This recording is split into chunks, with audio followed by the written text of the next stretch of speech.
सावन का आखिरी सोमवार हो, शायद यही लास्ट वाला है, सावन का आखिरी सोमवार हो, जो लोटा जल का लेकर जा रहे हो उसमें थोड़ा सा इत्र, अगर इत्र नहीं हो तो गुलाब की पंखरी, पंखरी नहीं हो तो कोई फूल की पत्ती, उस जल में बाबा को समर्पित इत्र हो तो ज्यादा अच्छा। आखिरी सोमवार को या सावन महीने का आखिरी दिन आप शिव को जब 2 लोटा जल चढ़ाएं तो उसमें इत्र का भाव रखकर, कामना कर कर, त्र्यंबकेश्वर बाबा का स्मरण कर कर और महामृत्युंजय मंत्र को जपते हुए। कौन सा मंत्र? ये वेद का बड़ा सुंदर मंत्र है, इसको चिल्लाकर नहीं बोला जाता, महामृत्युंजय मंत्र का स्मरण करके। और अगर महामृत्युंजय मंत्र याद नहीं हो तो पंचाक्षर मंत्र नमः शिवाय,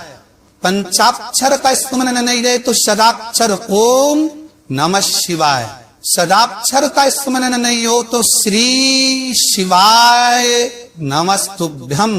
एक बात याद रखना, अगर किसी एग्जाम में बैठ रहे हो, बहुत बार बैठ चुके हो, नहीं हो रहा तो कच्चे दूध में थोड़ी सी काली मिर्च को पीस कर डाल दीजिए, कच्चे दूध में थोड़ी सी काली मिर्ची को पीस कर डाल लीजिए।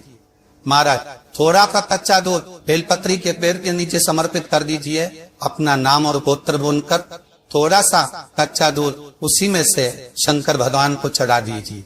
फिर एक कलश जल का साथ लेकर जाइए, जिस शंकर भगवान पर जल चढ़ा कर आइए। फिर जिस एग्जाम में जा रहे हो उसमें आप चले जाइए, बाबा आपको सफलता प्रदान करेगा। काली मिर्च शत्रुओं का नाश कर, आपको बल प्रदान करती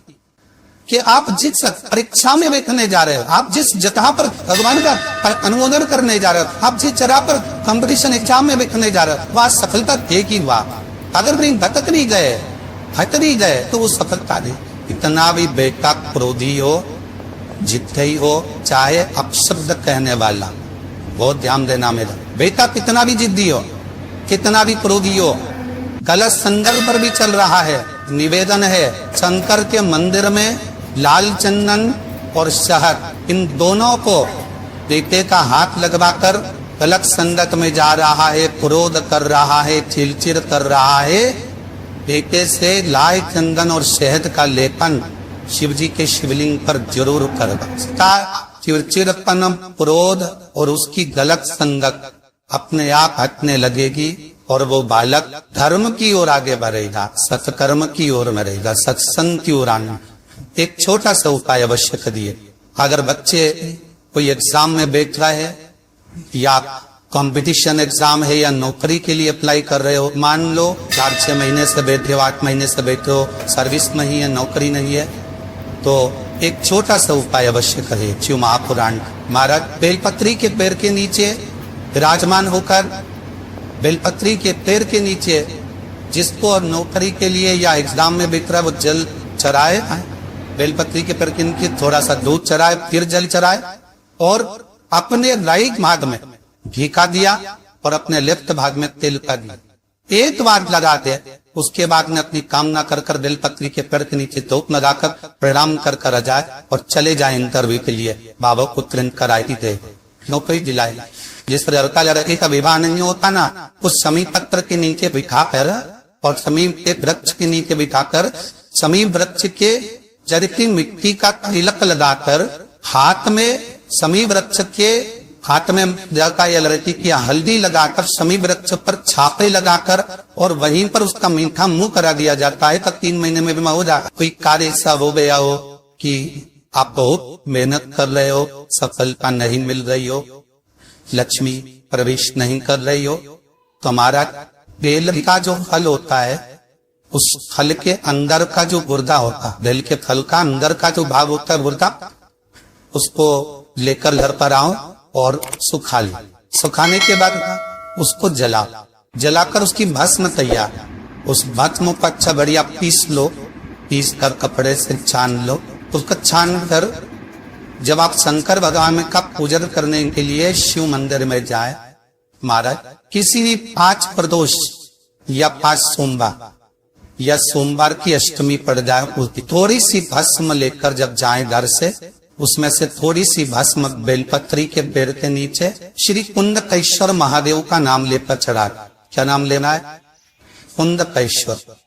उसी में से थोड़ी सी भस्म जो बेलपत्री के वृक्ष के नीचे आपने चढ़ाई या बेलपत्री के वृक्ष की जड़ में चढ़ाई, उसको लेकर आओ और वही वृक्ष माता पार्वती का नाम लेकर भगवान शंकर के ऊपर चढ़ा दो और अपनी मनोकामना कर कर एक लोटा पानी शिव पर समर्पित कर दो, चुटकी भर बस। और बाबा चाहेगा कि आपका जो लक्ष्मी रुकी हुई है, या व्यापार नहीं चल रहा या कार्य नहीं हो रहा, तो बाबा धक्का लगा ही देगा। ऐसे ही लगा है शंकर भगवान को भस्म पति थी। बेलपत्री किसका प्रतीक है? माता जम्मा जगत जननी जगदम्बा। आप लोगों ने अभी नवरात्र गए हैं तो नवरात्र में दर्शन किया होगा। माता का जहाँ यज्ञ होता है, तत्व सती से यज्ञ हो चाहे माँ अम्बे जगदम्बा का जो यज्ञ होता है, उसमें पहले इनके फल की भी आहुति रख, उस भस्म की बड़ी पर्वत। बेल का जो गुर्दा होता है, गुर्दे की जो भस्म तैयार कर जाती उसका बड़ा मान मनवांछित फल की कामना। आप जिस कामना के लिए कर, विवाह के लिए, नौकरी के लिए, सर्विस के लिए, व्यापार के लिए और रोग मुक्ति के लिए, आप जिस कामना से कर, महाराज बेलपत्री के वृक्ष के नीचे बैठकर हाथ में बेलपत्र का पत्ता रखकर आप पंचाक्षर मंत्र नमः शिवाय, ओम नमः शिवाय या श्री शिवाय नमस्तुभ्यम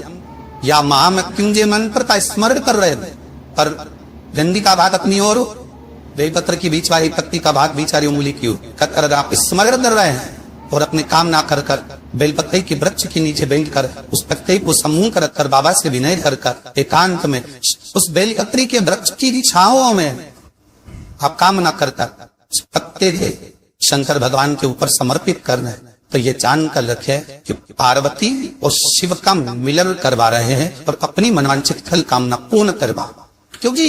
शिव और पार्वती का जब मिलन होता है, शंकर पार्वती अब एक दूसरे के सम्मुख में होते हैं, शिव और पार्वती जब एक दूसरे के सामने अपने बच्चों की तरह एक दूसरे के सम्मुख में आते हैं तो उनकी चेहरे प्रसन्नता का भाव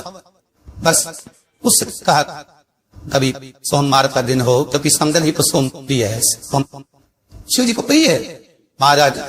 एकांत में रहना पसंद करते हैं, बोलना पसंद नहीं, हंसना पसंद नहीं, किसी में मिलना पसंद नहीं, एकांत का वासा ही ज्यादा पसंद हो। कई बहुमत के बेटे ऐसे होते हैं जिनका अपने अपना स्वार्थ है, दूसरे तो परिवार में किसी से मतलब ही नहीं रहता का, किसी से अच्छे से बोलते नहीं, कमरे में जाए अपना के लिए बैठ रहे, पति आया उससे बात कर लिए, अपनों से बात कर लिए, बाकी किसी से बोलना ही चलना नहीं। तो उसके लिए भी गन्ने का जो रस होता है, महाराज गन्ने का जो रस होता है, उस रस में सफेद इल्ली को पीस कर जो व्यक्ति का स्वभाव बने को सुधारना है, सब में मिलनसान करना है, तो शंकर भगवान के शिवलिंग के बीच में जो अशोक सुंदरी का स्थान होता है, वहां पर उस जल को चढ़ा दिया जाता है, उस रस को समर्पित करा जाए। आप सबको पहले भी श्रावण के महीने में जो कथा कही उसका व्याख्यान वर्णन करा कि श्रावण का महीने का महत्व क्या है, वो भी आपको ऑनलाइन कथा में आप लोग सुन चुके हैं, लाइव कथा। श्रावण का पूरा महत्व बताया था कि श्रावण के महीने में शंकर भगवान को पूरा लेखा जोखा का भार प्रदान किया।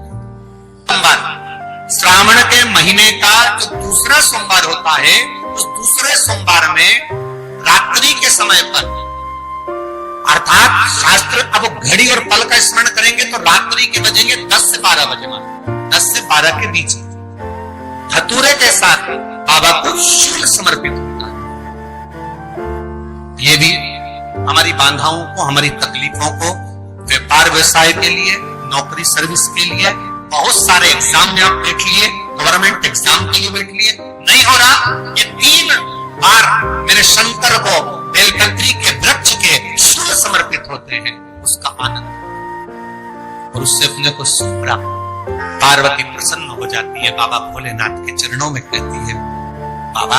आपने कहा कि मेरे भीतर जिस समय आपने तप करा तो आपसे रुद्राक्ष का पौधा उत्पन्न हुआ और मेरे तप करने से ये बेलपत्री का जो पौधा उत्पन्न हुआ, इसकी शूल का सुख पाया, इसके शूल का सुख मुझे प्राप्त हुआ, आनंद मुझे प्राप्त हुआ है। महाराज बेलपत्री का पत्ता, बेलपत्री का कांटा, अब माता पार्वती दूसरा संवाद कह रही है बाबा भोलेनाथ जी से, बाबा मेरे द्वारा निर्मित इस बेलपत्र के वृक्ष में जो फल लगता है वो फल की महत्वता